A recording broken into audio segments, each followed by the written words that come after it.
terakhir di kamar kos itu. Ada satu kesalahan terbesar manusia ketika tinggal di perkotaan. Mereka kira tembok bisa menyembunyikan segalanya. Padahal tembok hanya menunda kebenaran. Malam ini aku akan bercerita tentang sebuah kamar kos yang selama 15 tahun membuat penghuninya tidak mati, tapi juga tidak hidup.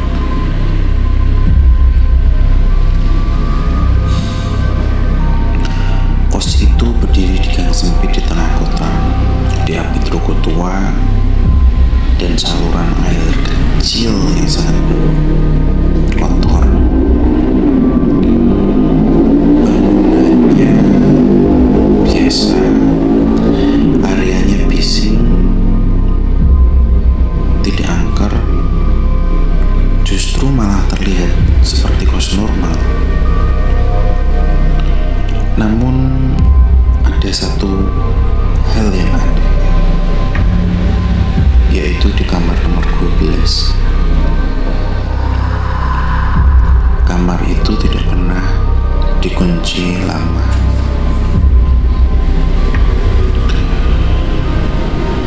Penghuni pertama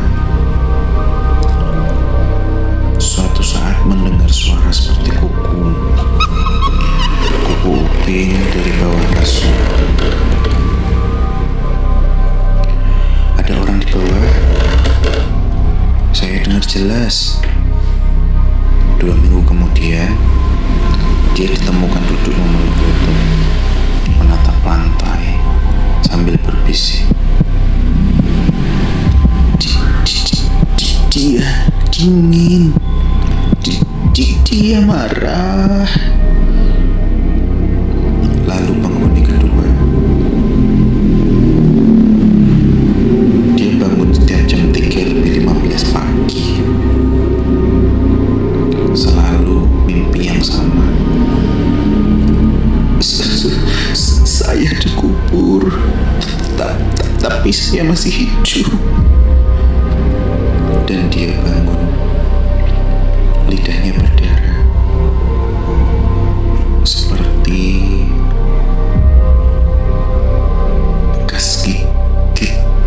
bekas gigit yang seperti dipaksa.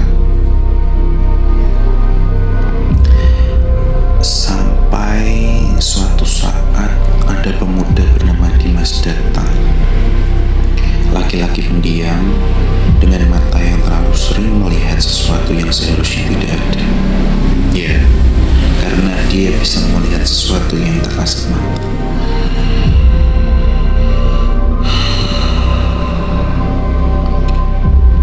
Dalam hati Raka dia bergumam, kamar ini tidak kosong. Ada sesuatu yang mengerikan di sini. Malam pertama, Dimas melihat bekas telapak tangan muncul dari bawah ubin. Malam kedua, sosok itu muncul. Wajah tanpa kulit, rahangnya patah, lehernya miring tidak wajar.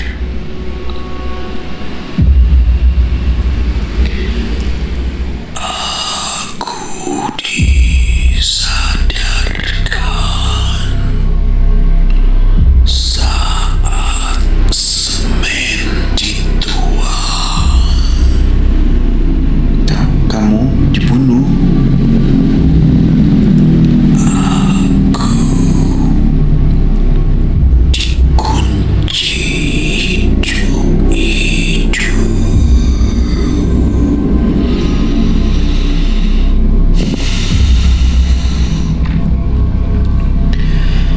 Tahun lalu, korban bernama Samuel. Ia dituduh mencuri, dipukuli, dicekik, tapi belum mati. Pelakunya panik, lantai dibongkar, tubuh Samuel dilipat,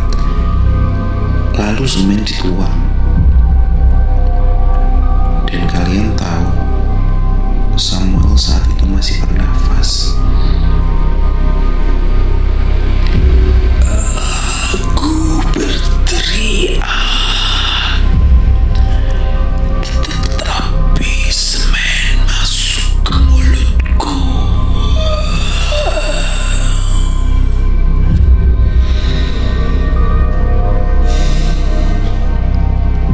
Saat kuping diangkat, kerangka itu terbaring.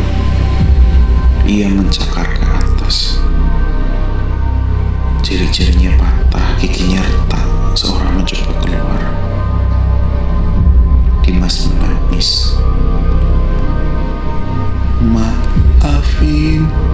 Maafin aku terlambat.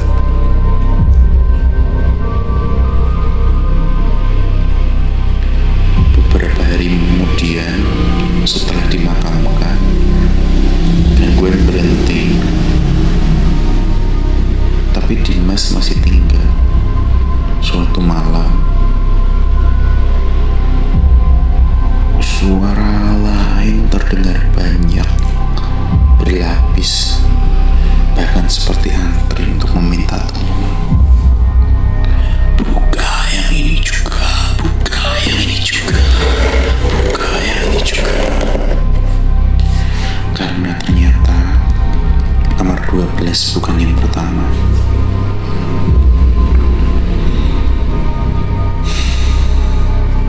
Jika suatu malam kamu mendengar suara dari bawah lantai kosmu, jangan kabur. Mungkin ada sesuatu yang menunggumu untuk diingat.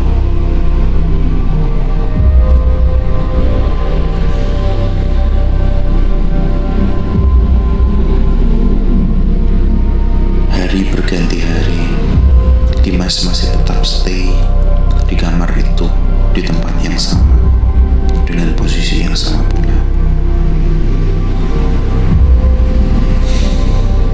Ada kematian yang cepat, dan ada kematian yang dipaksakan untuk lama. Cerita ini bukan tentang hantu yang menakutkan, tapi tentang manusia yang lebih kejam dari kematian itu sendiri. Kamar kos nomor 12 masih terlihat seperti biasa, tapi lantainya sampai saat ini masih selalu terasa lebih dingin. Para penghuni mengira itu karena keramik lama, padahal dahulu ada seseorang yang tidak pernah keluar dari situ.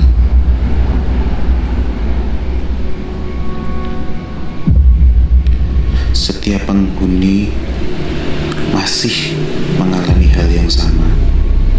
Bukan penampakan, tapi rasanya itu sesak, seperti terkubur, bahkan seakan-akan susah untuk bernafas. Kenapa dada saya berat? Kenapa mulut saya pahit? Beberapa muntah pasir, beberapa batuk semen kering. Padahal mereka tidak tahu kenapa.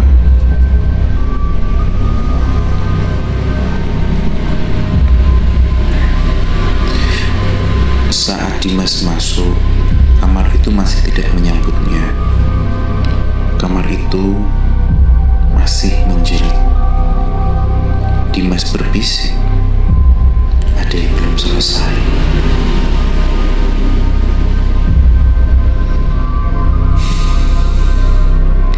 Malam berganti malam, hingga suatu malam sesosok arwah muncul, bukan untuk menakuti, tapi untuk mengingat.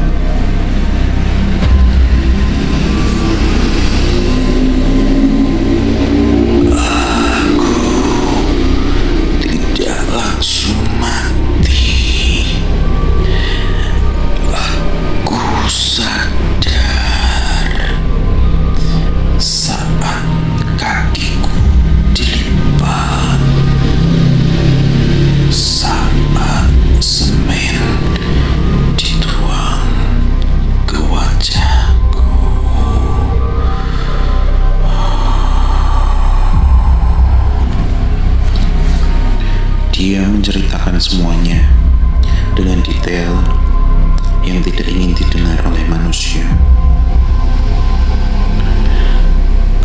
Aku menggigit lidahku agar tidak berteriak, tapi semen itu memaksa masuk ke mulutku. Aku tenggelam di dalam lantaiku sendiri.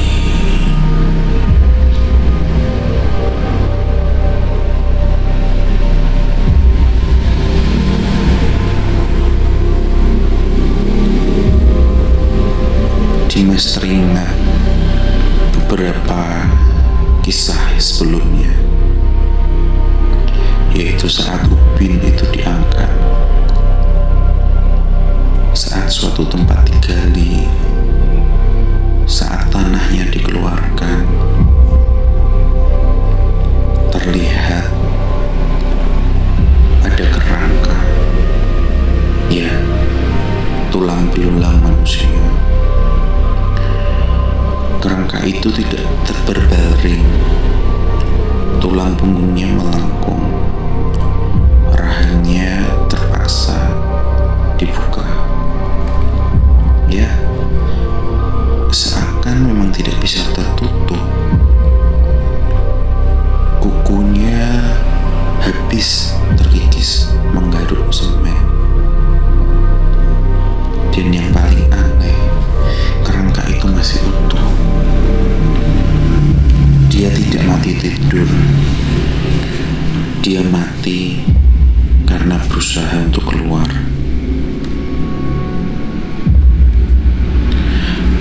Arwah itu akhirnya tenang. Tapi sebelum pergi, dia berkata, "Mereka semua tahu." "Siapa?" tanya Raka. "Pemilik kos, tetangga. Mereka mencium baunya, tapi mereka diam."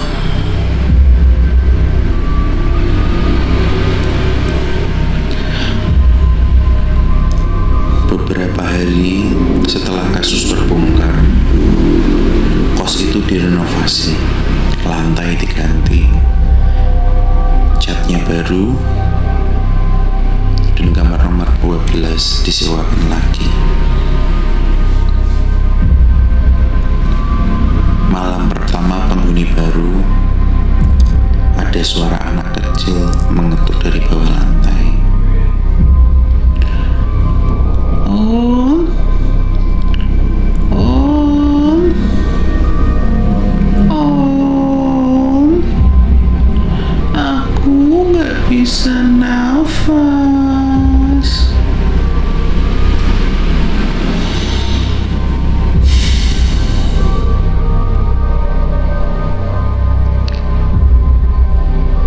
Karena yang terkubur di kota ini tidak selalu satu, dan tidak semua pernah diceritakan.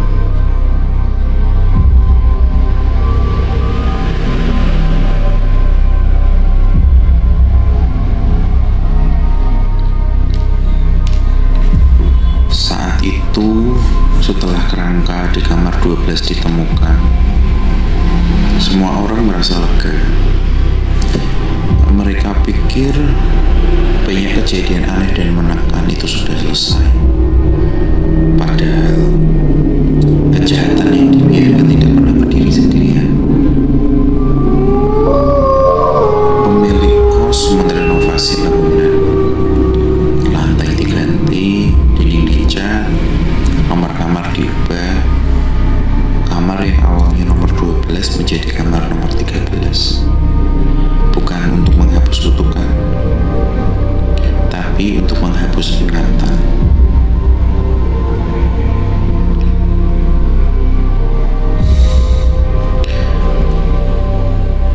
Sesaat setelah nomor 12 diganti menjadi nomor 13, penghuni pertamanya adalah seorang mahasiswi.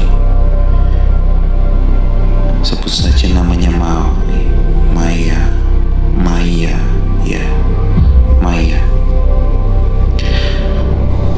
Malam pertama,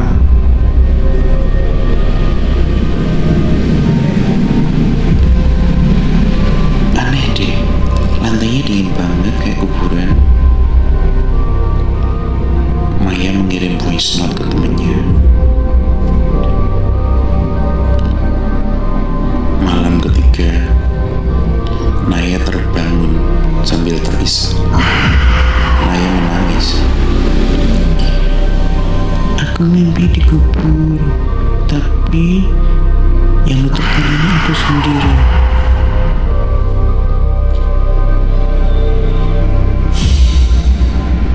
Dimas belum pergi. Dia tahu arwah Samuel bukan yang terakhir. Dimas berkata, ini bukan kamar lanjutan, ini kuburan yang tertutup hijau.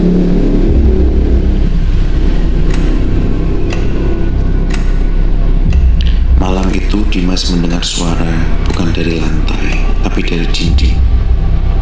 Suara perempuan serak.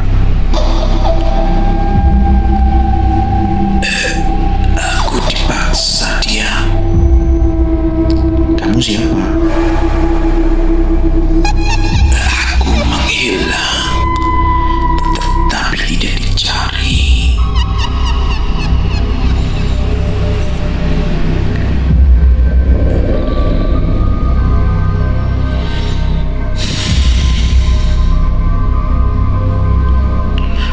Tahun lalu, bukan hanya satu orang yang hilang.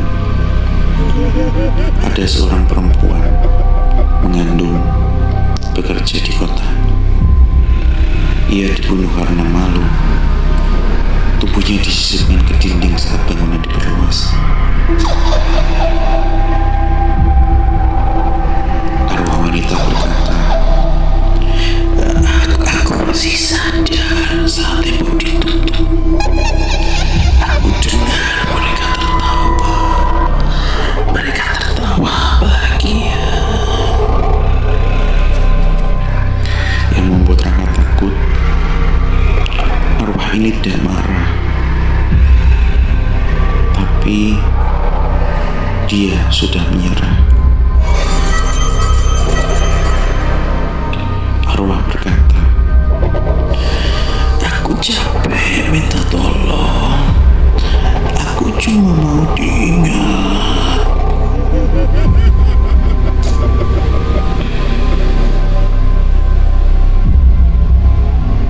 Pagi tiba. Raka melapor, tapi kali ini tidak ada polisi, tidak ada pengembang, tidak ada pembongkaran. Karena jika dinding dibuka, akan ada lebih dari 2 kerangka.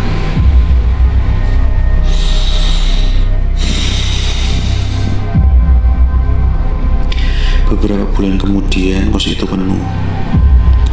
Penghuni baru tertawa, hidup normal. Dan di balik dinding, banyak suara berlapis. Suaranya pelan. Kami masih di sini.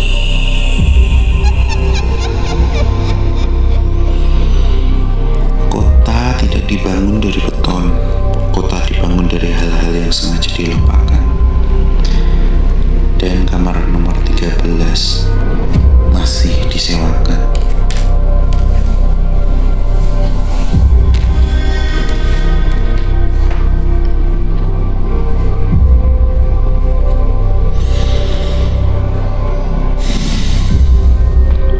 Ada kejahatan yang dilakukan dengan tangan, dan ada juga kejahatan yang dilakukan dengan membiarkan.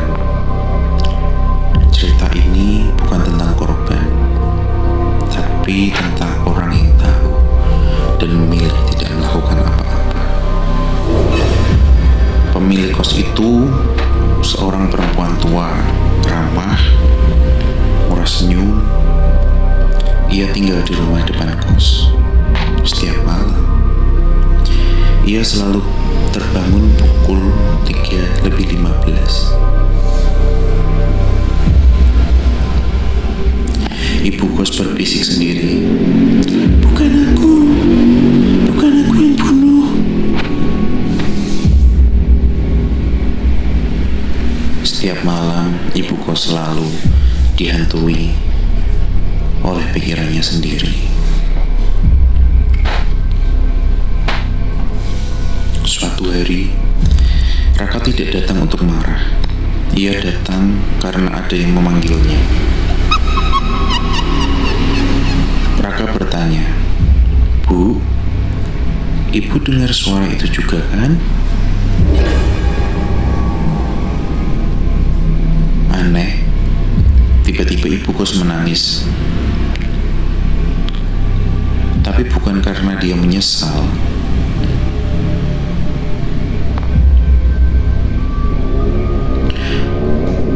Saya takut kalau lapor polisi, nanti kos ini disegel. Saya cuma tutup mata. Saya bingung.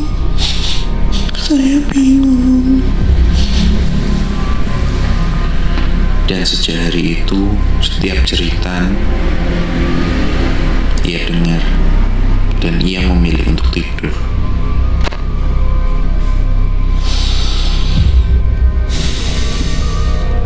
Malam itu, ibu kos tidak bisa tidur. Banyak suara.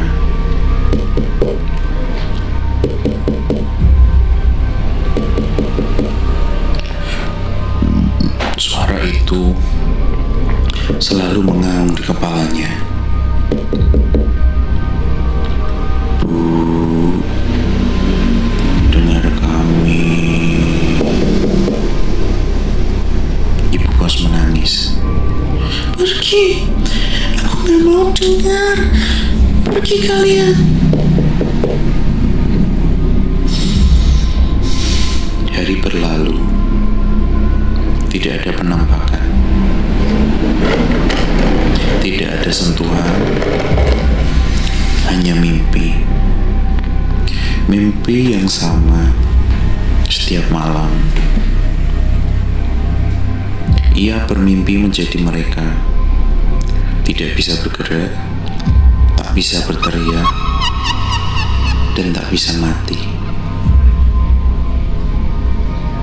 Suara dalam mimpi selalu berkata, "Sekarang giliran ibu menunggu."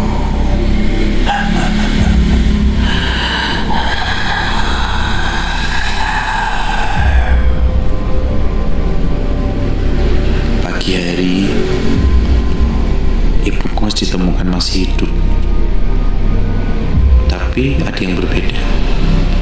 Ia tidak mengenali siapapun. Matanya kosong, kayak orang yang dikubur lama. Dimas melihat satu hal. Di belakang ibu kos berdiri banyak sosok. Tidak menyentuh dan tidak juga marah. Hanya menunggu. Ya, menunggu.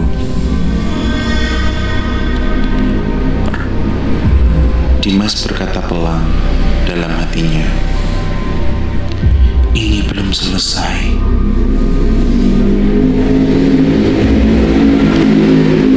Pos itu masih berdiri, masih disewakan, masih penuh. Karena kota tidak runtuh oleh hantu. Kota runtuh oleh manusia yang memilih diam.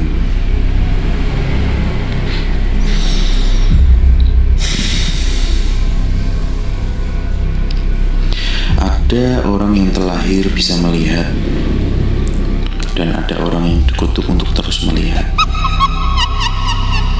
Dimas adalah yang kedua.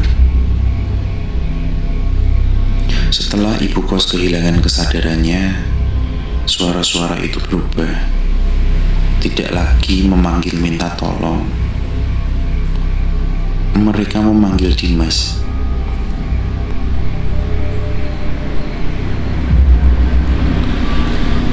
Kamu dengar kami, berarti kamu tanggung jawab. Ya, betul. Kamu harus bertanggung jawab. Hantu itu berteriak kepada Dimas. Dimas baru sadar satu hal. Arwah-arwah itu tidak bisa pergi, bukan karena jasadnya belum ditemukan, tapi karena tidak ada yang menggantikan posisi mereka. Dimas bergumam, selama bangunan ini berdiri, harus ada yang tinggal.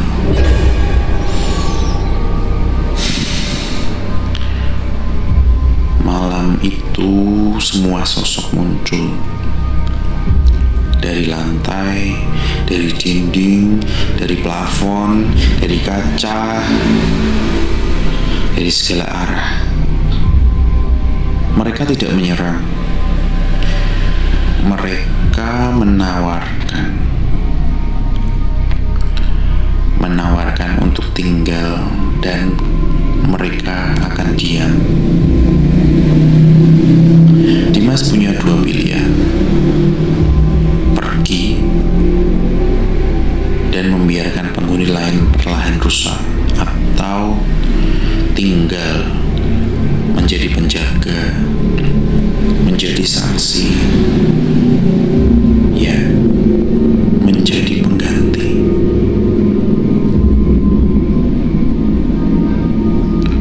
Raka bergumam dalam hati, kalau aku tinggal, kalian berhenti ganggu yang lain kan?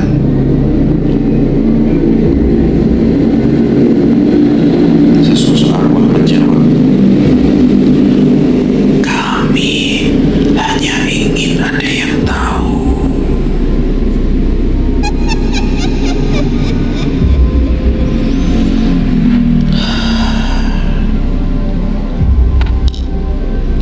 Raka tidak pernah terlihat pergi. Ia membayar kos tiap bulan, tidak pindah, juga tidak pernah mengeluh. Dan sejak itu tidak ada lagi laporan gangguan. Tetangga mulai sadar sesuatu. Dimas jarang bicara. Kulitnya pucat. Tatapannya seperti orang yang tidak tidur bertahun-tahun. Dimas seolah seperti menunggu sesuatu. Suatu malam, penghuni baru mendengar suara dari kamar Dimas. Suara Dimas terdengar lemah, tapi juga bersautan dengan suara lain.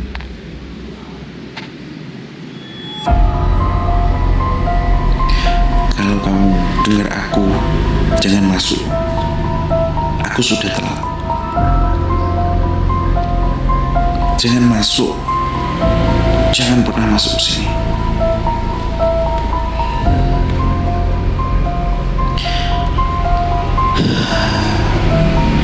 Sekarang kos itu aman, karena sudah ada yang tinggal di antara yang hidup dan yang terkubur. Dan jika suatu hari kamar itu kosong lagi,